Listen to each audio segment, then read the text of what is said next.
Okay, I put together a little video on the instrument to test the trampoline effect of a bat.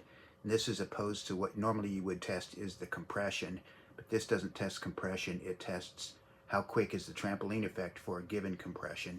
The way it works is you simply load the bat in the tester, and here there's a bunch of stops where you can move the pin and you can test up and down the barrel, but at least that way you'll know exactly where you're at on the bat.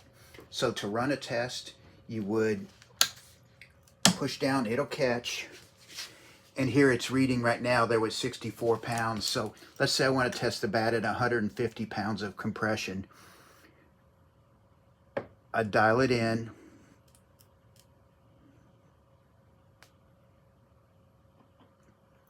It'll come back a little bit as the bat relaxes in the tester, and then switch over.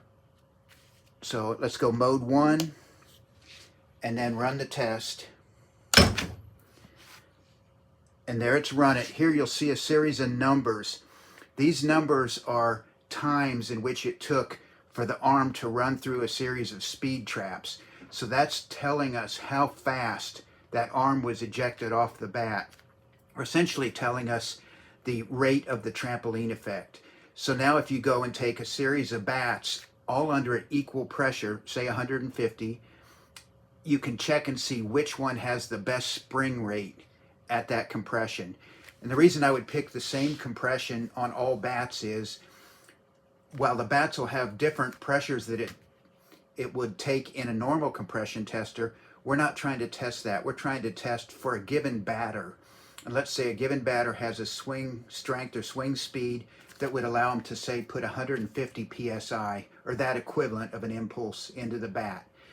So given that, now we want to check and see, for that given set amount of energy in, which one gives us the best spring back rate. And so we can compare what would be the best bat for that batter.